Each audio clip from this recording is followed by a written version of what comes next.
ടീമേ കൊച്ചിന്ന് വയനാട് വന്നേക്കണേട്ടാ പുൽപ്പള്ളിയിൽ വന്നേക്കണ 1 ലക്ഷം രൂപ കൊടുക്കി കഴിഞ്ഞാൽ ഒരു റിസോർട്ട് കൊടുക്കുന്നെന്ന് പറഞ്ഞ് അപ്പൊ അതിനെക്കുറിച്ച് അറിയാൻ വേണ്ടി വന്നേട്ടാ. കമൺ സാറേ. യെസ്, സാധാരണക്കാർക്ക് റിസോർട്ട് കൊടുക്കണ്ടെന്ന് പറഞ്ഞ 1 ലക്ഷം രൂപക്ക് തീർച്ചയായിട്ടും അതിനെക്കുറിച്ചൊന്ന് അറിയാൻ വേണ്ടി വന്നതാ. അതായത് ഇവിടെ നമുക്ക് എല്ലാവർക്കും ജീവിതത്തിൽ വലിയ ആഗ്രഹങ്ങളൊക്കെ ഉണ്ടാവും. എനിക്കും വലിയ ആഗ്രഹങ്ങളൊക്കെ ഉണ്ടായിരുന്നു കേട്ടോ. അതിൽ ഏറ്റവും വലിയ ആഗ്രഹമായിരുന്നു നമുക്കൊരു റിസോർട്ട് സ്വന്തമായിട്ട് വാങ്ങിക്കുക എന്നുള്ളത്. അപ്പം ഞാനത് വാങ്ങിച്ച് കഴിഞ്ഞപ്പോൾ എനിക്ക് തോന്നി എന്തുകൊണ്ട് മറ്റുള്ളവർക്ക് കൊടുത്തുകൂടാ. പക്ഷെ എല്ലാവർക്കൊണ്ടും അത് ഇത്ര 75 ലക്ഷം രൂപ കൊടുത്ത് ഇത്തരത്തിൽ റിസോർട്ട് വാങ്ങാൻ പറ്റണമെന്നില്ല. എന്തായാലും ഒരാൾ വാങ്ങുമ്പോൾ 75 ലക്ഷം രൂപ തരുമ്പോൾ അയാൾക്ക് രജിസ്റ്റർ ചെയ്ത് കൊടുക്കണം. അപ്പം ഞങ്ങൾ ചിന്തിച്ച് എന്തുകൊണ്ട് 1 ലക്ഷം രൂപയ്ക്ക് 75 പേർക്ക് രജിസ്റ്റർ ചെയ്ത് കൊടുത്തുകൂടാ. അതായത് ഞാനിപ്പോ 1 ലക്ഷം രൂപ വാങ്ങിച്ചു കഴിഞ്ഞാൽ എനിക്ക് രജിസ്റ്റർ ചെയ്ത് തരുമോ? 75 പേരുടെ റിയൽ എസ്റ്റേറ്റ് സിൻഡിക്കേറ്റ് ഒരു ഗ്രൂപ്പ് ആക്കിയിട്ട് 75 പേരും അതിൽ ഇൻക്ലൂഡ് ചെയ്തിട്ട് നിങ്ങൾ 75 പേരുടെ പേരിലും ആധാരം രജിസ്റ്റർ ചെയ്ത് തരണം. വേറൊരു സംശയം കൂടി ഉണ്ട്. ഇനി 75 പേർക്കല്ലാതെ നമുക്ക് ചിലപ്പോ ഇനി 10 പേര് അങ്ങനെ ഡിവൈഡ് ചെയ്ത് നമുക്ക് ഇപ്പൊ 2 പേര് മേടിക്കാൻ പറ്റുമോ? അങ്ങനെ ചെയ്യാം. അപ്പൊ പകുതിയും മതി. എക്സാമ്പിൾ ആയിട്ട് ബിനീഷ് ഭായിയുടെ ഫ്രണ്ട്സ് ഒരു 10 പേര് വന്നു, 7.5 ലക്ഷം രൂപ വെച്ചിട്ട് 10 പേര് വന്നാലും കുഴപ്പമില്ല.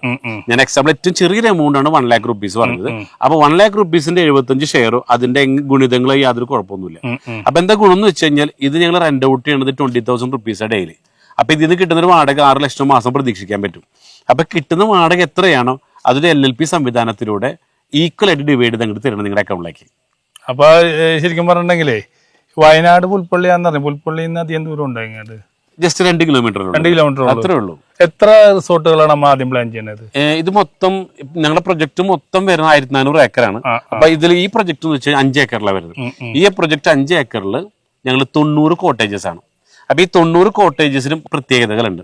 ഇപ്പൊ ഈ നിൽക്കുന്ന കോട്ടേജിന്റെ പ്രത്യേകത ഒരു വേറൊരു മൂഡിൽ ഉണ്ടാക്കിയിട്ടുള്ളത് മാത്രമല്ല, ഇതിന്റെ ഏറ്റവും വലിയ പ്ലസ് പോയിന്റ് ഇതിലൊരു നമുക്ക് രാവിലെ ഉറക്കത്തിൽ നിന്ന് എഴുന്നേറ്റ് കണ്ണു തുറക്കുമ്പോൾ തന്നെ വേണമെങ്കിൽ സ്വിമ്മിംഗ് പൂള് കാണാം. ഓക്കെ, അത് നമ്മളെ ബെഡിൽ ഇരുന്നുകൊണ്ട് തന്നെ അതോടൊപ്പം തന്നെ വെള്ളച്ചാട്ടം കാണാൻ പറ്റും. നമ്മുടെ ഈ റൂമിൽ ഇതൊക്കെ ഇൻക്ലൂഡിംഗ് ആണെന്ന് അർത്ഥം.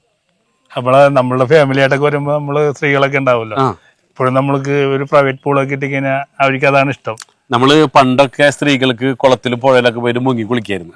ഇന്ന് സോഷ്യൽ മീഡിയ ഒക്കെ ആക്റ്റീവ് വരാൻ അതൊന്നും നടക്കാറില്ല. പക്ഷെ ഇവിടെ നമുക്കൊരു പ്ലസ് പോയിന്റ് എന്ന് വെച്ചാൽ ഇത് കംപ്ലീറ്റ് ഒരു പ്രൈവറ്റ് പൂളാണ്. ഫാമിലി ആയിട്ട് നീന്തി തുടിക്കാൻ അവസരം ഇടുന്നുണ്ടെന്നുള്ളതാണ്. ഇപ്പൊ ഞാൻ നിൽക്കുന്ന റിസോർട്ടിനെ കുറിച്ചാണ് പറയുന്നത് കേട്ടോ. അതെ അതെ. ഇത് എത്ര സെന്റ് സ്ഥലത്തിലാ? ഇത് 5 സെന്റ് ഭൂമിയാണ്. ഇപ്പോ ബിനീഷ് ഭായിക്ക് 75 ലക്ഷം രൂപ ഞങ്ങൾക്ക് തന്നു കഴിഞ്ഞാൽ ഇത് നിങ്ങളുടെ പേരിൽ ആധാരം രജിസ്റ്റർ ചെയ്ത് 5 സെന്റ് ഭൂമി അങ്ങോട്ട് തരും. ഈ ഒരു കോട്ടേജ് വാങ്ങിക്കുമ്പോൾ നിങ്ങൾക്ക് ഇടയ്ക്കിടയ്ക്ക് ഒന്ന് താമസിക്കാം. ഓപ്ഷൻ 1. രണ്ടാമത്തെ കാര്യം, ഇതിൽ നിന്ന് ഞങ്ങൾ തന്നെ റെന്റ് ഔട്ട് ചെയ്ത് തരും. അപ്പൊ ഇതിൽ നിന്ന് കിട്ടുന്ന വാടക നിങ്ങൾക്ക് ചെറിയ സർവീസ് ചാർജ് അങ്ങ് എടുക്കുള്ളൂ, ബാക്കി നിങ്ങൾക്ക് തരണം. അതിന് പുറമെ നിങ്ങൾക്ക് കേട്ടിട്ടുണ്ടാവും പണം കായ്ക്കുന്ന മരം. അതിനെ കുറിച്ച് ചോദിക്കാൻ വേണ്ടി തന്നെയായിരുന്നു. അതെ അതെ അതെ. എനിക്ക് ഏറ്റവും കൂടുതൽ സ്ട്രൈക്ക് ആയത് അതാണ്. അത് നമ്മള് കാരണന്മാരൊക്കെ പറഞ്ഞിട്ടുണ്ട് നിന്റെ അച്ഛനും പണം കായ്ക്കുന്ന മരം ഉണ്ടോന്ന് ചിലപ്പോൾ അമ്മ ചോദിച്ചിട്ടുണ്ടാവും അല്ലെ. അപ്പൊ എന്താണ് ഈ പണം കായ്ക്കുന്ന മരം ഇതുവരെ നമുക്ക് മനസ്സിലായിട്ടുണ്ടാവില്ല. പക്ഷെ പണം കായ്ക്കുന്ന മരം എന്ന് പറഞ്ഞാൽ അത് സാൻഡൽവുഡാണ്. അപ്പൊ ഞങ്ങളിവിടെ ചെയ്യുന്നത് വെച്ച് കഴിഞ്ഞാൽ ഓരോ 5 സെന്റ് ഭൂമിയിലും ഇപ്പൊ ഈ കോട്ടേജ് പണിതിട്ട് കുറെ സ്ഥലം ബാക്കിയുണ്ട്. ഇവിടെ ഞങ്ങളൊരു 16 ചന്ദനത്തെ പ്ലാൻ ചെയ്യണം. ഇതിന്റെ പ്ലസ് പോയിന്റ് എന്ന് വെച്ച് കഴിഞ്ഞാൽ 10 മുതൽ 15 വർഷം കൊണ്ട് ഇത് മെച്യൂരിറ്റി ആവും. ഇത് മെച്യൂരിറ്റി എത്തുമ്പോൾ ഇത് ഗവൺമെന്റിലേക്ക് അവരൊന്ന് മുറിച്ചുകൊണ്ട് പൊക്കോളും. അപ്പൊ ഇന്നത്തെ റേറ്റ് അനുസരിച്ച് നമുക്ക് ഒരു മരത്തിന് കിട്ടുന്നത് നമ്മുടെ 8 ലക്ഷം രൂപയാണ്. അപ്പോൾ ഒരു 16 മരങ്ങളുണ്ട്. അപ്പൊ നിയറസ്റ്റ് ഒരു 1.5 കോടിക്ക് അടുത്ത് നമുക്ക് ഇതിന് റവന്യൂ കിട്ടും. പക്ഷേ ഇതിന്റെ ഹൈലൈറ്റ് എന്ന് വെച്ച് കഴിഞ്ഞാൽ ഇതിന്റെ റേറ്റ് ഒരു 6 മന്ത് കൂടുമ്പോഴും വർദ്ധിച്ചുകൊണ്ടിരിക്കുന്നു. അപ്പൊ ഗവൺമെന്റ് കണക്ക് പ്രകാരം ഒരു 10 വർഷം കഴിഞ്ഞാൽ ഒരു മരത്തിന് 25 ലക്ഷം രൂപ കിട്ടും. അതായത് 16 മരത്തിന് ഒരു 4 കോടിക്ക് മേലെ കിട്ടുമെന്ന് അർത്ഥം. അപ്പൊ എന്തായി? റെന്റും കിട്ടി, ലാഭമായി, പ്രോഫിറ്റ്. ഇത് എവറി 15 ഇയർ ആണ്. Every 15 year. പിന്നെ നമ്മള് ഇവരുടെ ഞാനൊരു 3D വീഡിയോ കണ്ടിട്ടാ വരുന്നത്. ഇത് വെച്ചിട്ടുണ്ടെങ്കിൽ ഇപ്പൊ ഇത് പണി നടക്കുന്ന സ്ഥലത്താണ്. ഇപ്പൊ പണി ഫുള്ള് കഴിഞ്ഞുള്ള ഒരു വീഡിയോ ഞാൻ കണ്ടായിരുന്നു. കണ്ടുകഴിഞ്ഞിട്ടുണ്ടെങ്കിൽ വേറൊരു ലോകത്തേക്ക് പോകണ പോലെ തോന്നും. ശരിക്കും പറഞ്ഞിട്ടുണ്ടെങ്കിൽ ഇതൊന്നും അല്ല വിഷല്, ഇത് കഴിയുമ്പോഴുള്ള വിഷല്. അതൊന്നും നമുക്ക് ആൾക്കാരോട് പറയാം. പിന്നെ ഇതൊരു 5 വർഷം കഴിഞ്ഞുണ്ടല്ലോ, ഇത് മൊത്തം ചന്ദനക്കാടാ. അപ്പൊ ചന്ദനക്കാട്ടിൽ 90 കോട്ടേജ്, അതിലൊരു ഒരു ഏക്കറിൽ കോമൺ അമ്യൂണിറ്റീസ്, അതായത് ഒരു സ്വിമ്മിംഗ് പൂൾ, അത് കുറച്ച് വലിയ സ്വിമ്മിംഗ് പൂൾ ഉണ്ട്, എല്ലാവർക്കും ഉപയോഗിക്കാം. അരോമ തെറാപ്പി, ഈ ചന്ദനം ഉപയോഗിച്ച കുറെ തെറാപ്പി ഉണ്ട്. പിന്നെ നമ്മുടെ മിനി സൂ കുട്ടികൾക്ക് കാണാനൊക്കെ ആയിട്ട്, പിന്നെ അവർക്ക് കിഡ്സ് ഏരിയ, അങ്ങനെ ഒരുപാട് ഫെസിലിറ്റീസും വലിയൊരു റെസ്റ്റോറന്റ് കണ്ടിരുന്നതില്ല. തീർച്ചയായിട്ടും. അതിന്റെ പ്ലസ് പോയിന്റ് എന്താ പറയുക, അത് ഭൂമിയുടെ അടിയിലാണ്. 500 പേർക്കുള്ള പാർട്ടി ഹാള്. അവിടെ പണി തുടങ്ങിയിട്ടുണ്ട്. അവിടെ കണ്ട മണ്ണെടുത്ത് തുടങ്ങി അല്ലെ. അവിടെ 500 പേർക്ക് അണ്ടർഗ്രൗണ്ടിലാണ് പാർട്ടി ഹാള്. മാത്രമല്ല ഈ ഒരു സാൻഡൽവുഡിന്റെ കാര്യം പറഞ്ഞല്ലോ, ഇന്ന് ഏറ്റവും കൂടുതൽ ഔഷധ ഗുണമുള്ള ഒരു സസ്യമാണ് ചന്ദനം. മാത്രമല്ല ഓക്സിജൻ ഒരുപാട് സർക്കുലേറ്റ് ചെയ്യുന്ന ഒരു വൃക്ഷം കൂടിയാണ് ചന്ദനം എന്ന് പറയുമ്പോൾ. അപ്പൊ ഇവിടെ താമസിക്കുമ്പോൾ നമുക്ക് ഫ്രഷ് എയർ കിട്ടണം. അതായത് ഓക്സിജൻ ഫ്രഷ് ആയിട്ട് കിട്ടും. ഇപ്പൊ നമുക്കറിയില്ല, കൊറോണ സമയത്ത് ഏറ്റവും കൂടുതൽ ആൾക്കാർ മരിച്ചതിന്റെ പേരില്ല, ഓക്സിജൻ കിട്ടാണ്ട. ഇവിടെ വരുമ്പോൾ ഗുണം എന്താ, നമുക്ക് ഒരുപാട് ഓക്സിജൻ നമുക്ക് ഇവിടെ സേവ് ചെയ്യാൻ പറ്റും എന്നുള്ളതാണ്. അത്രയൊക്കെ ഔഷധ ഗുണം ഉണ്ടായിനി. നമ്മളെ ചരിത്രം പഠിക്കുമ്പോൾ പണ്ട് ടിപ്പു സുൽത്താൻ നമ്മുടെ രാജ്യം ഭരിച്ചിരുന്നപ്പോൾ അന്ന് രാജകീയ വൃക്ഷമായിട്ട് അന്ന് കൺസിഡർ ചെയ്ത മരമാണ് ചന്ദനം. അത്രയ്ക്ക് ഔഷധ ഗുണമാണിത്. അതായത് ഇങ്ങനെ പറയുന്നുണ്ട്, ഇപ്പൊ ബിനീഷ് ഭായി കോവളത്ത് പോകാറില്ലേ? എന്തിനാ കോവളത്ത് പോണേ? മദാമനക്കാണ് അല്ലേ? അപ്പൊ ഈ മദാമകൾ എന്തിനാ ഇവിടെ വരണമെന്ന് അറിയോ? എന്തിനാ? അതായത് അവര് അവിടെ എന്തിനാണ് ഈ കടപ്പുറത്ത് വന്ന് അങ്ങനെ കിടക്കണം എന്ന് വെച്ചാൽ മിക്ക ആൾക്കാർക്ക് അറിയില്ലത്. അതായത് അതായത് അവരുടെ നാട്ടില് വിറ്റാമിൻ ഡി കിട്ടില്ല. അപ്പൊ ഇവിടുത്തെ സൂര്യപ്രകാശത്തിന് വിറ്റാമിൻ ഡി കിട്ടും. ഇതേപോലെ തന്നെ ഇന്ന് ലോകത്തില് ഇത്രയും ഓക്സിജൻ സർക്കുലേറ്റ് ചെയ്യുന്ന ഒരു വൃക്ഷം വേറെ ഇല്ല. ഈ ഒരു പ്രൊജക്ട് ഇന്ന് ലോകത്തിൽ വേറെ എവിടെ ഇല്ല. അത് കിട്ടണമെങ്കിൽ അവര് കടപ്പുറത്ത് കോവളത്ത് വരണ പോലെ നാളെ എന്ത് ചെയ്യേണ്ടി വരും, ലോകത്തിലുള്ള ആളുകള് ഇത്തരത്തില് അല്ലെ ഒരു നല്ല ക്ലാരിറ്റി ഉള്ള ഓക്സിജൻ കിട്ടണമെങ്കിൽ ഇവിടെ വരേണ്ടി വരും. അതാണ് എന്റെ പ്രത്യേകത. പിന്നെ ഞാൻ മനസ്സിലാക്കിയെടുത്തോളൂ, ഞാൻ എനിക്ക് തോന്നുന്നു കേരളത്തിലെ ഒട്ടുമിക്ക റിസോർട്ടുകളിൽ ഞാൻ താമസിച്ചിട്ടുണ്ട്. അപ്പൊ ഇപ്പൊ സാറ് പറഞ്ഞ പോലെ സീസൺ ആണ് റിസോർട്ട്. ചില മാസം ഞാൻ ഉദ്ദേശിക്കുന്ന ഒരു 10 ദിവസമൊക്കെ പോയാലും പൈസയല്ലേ? മാസത്തിൽ 10 ദിവസം പോയാൽ പോലും 20,000 രൂപ വെച്ച് 2 ലക്ഷം രൂപ. അപ്പൊ നമുക്ക് ഒരു വർഷം കണക്കൂട്ടി കഴിഞ്ഞാൽ 24 ലക്ഷം രൂപ അത്രയൊക്കെ കിട്ടുമല്ലേ? അതൊക്കെ ഞങ്ങൾ ചെറിയ എമൗണ്ട് ആണോ. ഞങ്ങള് ഓൾറെഡി 100% കോൺഫിഡന്റ് ആണ്. ഇത് 365 ദിവസം റെന്റിന് കൊടുക്കാനുള്ള എല്ലാവിധ മാർക്കറ്റിംഗ് സെറ്റപ്പ് ഞങ്ങൾ ഉണ്ടാക്കി കഴിഞ്ഞു. ഇപ്പൊ നമ്മളിപ്പോ കഴിയാറായ 90% കഴിഞ്ഞിരിക്കുകയാണ്. ഇതൊക്കെ ഇത് പോയതാണ്. ഇതൊക്കെ പോലെ സെല്ലൗട്ട് എന്റെ തോന്നും. എനിക്കൊരു തൃശ്ശൂരിലെ ഒരു മിസ്റ്റർ സെബാസ്റ്റ്യന്റെ ആണ്. അപ്പുറത്തേക്ക് കാണുന്നത് ഒരു കോട്ടയത്തെ ഏറ്റുമാനൂർ ലീലാമ ജിമ്മിച്ചിന്റെതാണ്. തൊട്ടപ്പുറത്ത് കാണുന്നത് ചങ്ങനാശ്ശേരിയുള്ള ലിറ്റ്യാഭിലാഷിനെയാണ്. അതിന്റെ അപ്പുറത്തുള്ളത് ഒരു മതിലകത്ത് റാഫി മതിലകം പാട്ടുകാരനുണ്ട്, പുള്ളിയുടേതാണ്.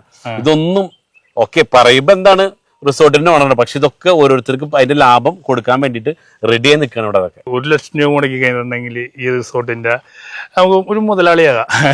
അപ്പൊ ഇപ്പൊ എനിക്ക് തോന്നുന്നു 75 പേരുണ്ടാവും ഇതില്. 75 പേര്. അതെ, ഞാനിത് ഇതിലിപ്പോ നേരത്തെ പറഞ്ഞില്ല സെബാസ്റ്റ്യൻ, അവര് തോന്നുന്നു എനിക്കൊരു അവർ 5 സുഹൃത്തുക്കൾ കൂടി ഷെയർ ആയിരുന്നു. അതേസമയം അപ്പുറത്തുണ്ട് ഞാൻ നേരത്തെ പറഞ്ഞ ലീലാമ, അവര് തോന്നുന്നു ഏകദേശം ഒരു 16 പേരുണ്ട്. അങ്ങനെ വ്യത്യസ്തമായിട്ട് ഓരോരുത്തരും അവര് തന്നെ ചെയ്തു തരും. ഇനി ബാക്കി പറ്റിയില്ലെങ്കിൽ എന്ത് ചെയ്യും, ഞങ്ങൾ തന്നെ സെറ്റ് ആക്കി തരുന്നുണ്ടോ. ഇപ്പൊ നിങ്ങൾ 1 ലക്ഷം റുപ്പീസ് ഉള്ളൂ, ബാക്കി 74 പേര് ഞങ്ങൾ റെഡി ആക്കി തരാട്ടോ. അതും കുഴപ്പമില്ല, അങ്ങനെയുണ്ടല്ലേ, നിങ്ങൾ തന്നെ കണ്ടെത്തണമെന്നില്ല. അതുകൊണ്ട് കേട്ടോ മലയാളികൾക്ക് ഏറ്റവും വലിയ സഹായം എന്ന് പറഞ്ഞാൽ EMI ആണ്. നമുക്ക് EMI ഇതുപോലെ ബാങ്ക് ലോൺ അങ്ങനെ എന്തെങ്കിലും ഉണ്ടോ അതില്? ഇത് ഓൾറെഡി ബാങ്കിൽ നിന്ന് ലോൺ എടുക്കാനുള്ള സൗകര്യം നമ്മൾ ചെയ്തു തരുന്നുണ്ട്.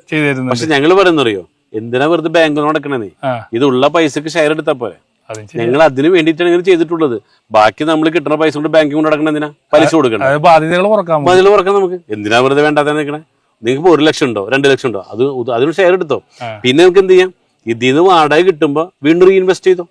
എല്ലാവരും പേടി എന്താണെന്ന് അറിയാമോ, വയനാട് വന്നിട്ട് എന്ത് വിശ്വസിച്ച് ഇതുപോലത്തെ റിസോർട്ടൊക്കെ മേടിക്കും. കാരണം വെച്ചാൽ വയനാട് നിന്ന് കേൾക്കുമ്പോൾ തന്നെ പേടിയാണ്. കഴിഞ്ഞുള്ളിൽ തന്നെ മറ്റേ ചുരൽമലയിൽ ഭയങ്കര പ്രകൃതി ദുരന്തങ്ങൾ ഉണ്ടായതാ. അത്തരത്തിലുള്ള എങ്കിലും പ്രകൃതി ദുരന്തങ്ങളുള്ള വരാൻ പറ്റിയ സ്ഥലങ്ങളാണ് ഇതൊക്കെ. ഇത് ഞങ്ങൾ ഇവിടെ തുടങ്ങാൻ പോകണമെന്ന് പറഞ്ഞപ്പോ പല ആൾക്കാരും ചോദിച്ചൊരു ചോദ്യം ഉണ്ട്. ഈ വയനാട് ജില്ല നിൽക്കുന്നത് ഏകദേശം 5 ചുരത്തുമ്പലാണ്. അതിൽ മെയിൻ ആയിട്ടുള്ള ഒന്നാണ് താമരശ്ശേരി ചുരം, ഒന്ന് കുറ്റ്യാടി ചുരം, മറ്റൊന്ന് നാടുകാണി ചുരം. ഈ പറയുന്ന ചുരങ്ങളൊക്കെ ഓൾറെഡി റെഡ് സോണിലാണ്. അതായത് 20% ഏരിയയുടെ ഭാഗമുള്ളത്. ബാക്കി നമ്മൾ മുകളിലേക്ക് വന്നു കഴിഞ്ഞു. ഇപ്പൊ മുകളിൽ പറയുമ്പോൾ സമുദ്രനിരപ്പിൽ നിന്ന് 700-800 മീറ്റർ ഹൈറ്റിലാണ് നിൽക്കുന്നത്. ഇനി പ്രകൃതിക്ഷോഭം ഉണ്ടാവാനായിട്ട് മലകളില്ല മുകളിൽ, നമ്മൾ ഏറ്റവും ടോപ്പിലാണ് നിൽക്കുന്നത്. അതായത് Kerala national disaster management report പ്രകാരം 50 വർഷത്തിന് മുമ്പോ 50 വർഷത്തിന് ശേഷമോ യാതൊരുവിധ പ്രകൃതിക്ഷോഭം റിപ്പോർട്ട് ചെയ്ത മേഖലയാണ് വയനാട് പുൽപ്പള്ളി ഏരിയ എന്ന് പറഞ്ഞത്. ഇവിടെയാണ് നമ്മൾ ഈ പ്രൊജക്ട് തുടങ്ങിയിട്ടുള്ളത്. അതുകൊണ്ട് എന്ത് ചെയ്യാം, നിങ്ങൾ മുടക്കുന്ന പണം 100% സെക്യൂർ ആണ്. പിന്നെ എനിക്കൊരു സംശയം കൂടി ഉണ്ട്. നമ്മളിപ്പോ 5 സെന്റ് സ്ഥലത്താണ് ഈ റിസോർട്ട് ഇരിക്കുന്നത്. ചിലപ്പോ ചില ക്ലയന്റ് വന്നിട്ട് പറയണേ നമുക്ക് ഇപ്പൊ 3 റിസോർട്ട് ഒരേ കോമ്പൗണ്ടിൽ തന്നെ വേണം, 4 റിസോർട്ട് വേണം, ചിലപ്പോ ഈ റിസോർട്ടിന്റെ മേലിൽ ഒരെണ്ണം വേണം. അപ്പൊ അതൊക്കെ നമ്മുടെ ഡിസൈനിൽ അങ്ങനെ ചെയ്ത് കൊടുക്കുവോ? ഇപ്പൊ ഒരു ക്ലയന്റ് വന്നിട്ട് പറയണ അപ്സ്റ്റെയർ വേണമെന്ന് പറഞ്ഞിട്ടുണ്ട്, താഴെ ഒരു റൂം മുകളിൽ റൂം. അതിപ്പോ അടുത്ത ദിവസം കൺസ്ട്രക്ഷൻ തുടങ്ങുകയാണ്. പിന്നെ വേറൊരു ക്ലയന്റ് വന്നിട്ട് പറഞ്ഞ് 6 റൂം വേണമെന്നുണ്ട്, താഴെ 2 മുകളിൽ 4. അങ്ങനെ കസ്റ്റമർക്ക് കസ്റ്റമൈസ് ചെയ്യാൻ പറ്റും. അതിനുള്ള അവസരം ഇവിടെ ഉണ്ടെന്നുള്ളതാണ്. ടീം എനിക്ക് ഏറ്റവും ഇഷ്ടപ്പെട്ട് വെച്ചിട്ടുണ്ടെങ്കിലേ, ഞാനൊരു സാധാരണക്കാരാണ്, കാണുന്ന ആൾക്കാരും സാധാരണക്കാരാണ്. അപ്പൊ നമുക്ക് ഒരു റിസോർട്ടിന് ഓണറാകാൻ പറ്റുമെന്നൊക്കെ പറഞ്ഞ് കേട്ടിട്ടേ ഉള്ളൂ. ഇപ്പൊ ഇവിടെ വന്നിട്ട് ലൈവായിട്ട് ഞാൻ അറിഞ്ഞ് അപ്പൊ ഒത്തിരി പേർക്ക് ഇത് ഈ വീഡിയോ ഉപകാരപ്പെടും. ടീമേ, സാധാരണക്കാർക്ക് വേണ്ടി സാധാരണക്കാരൻ ചെയ്തൊരു വീഡിയോ ഉണ്ടാ.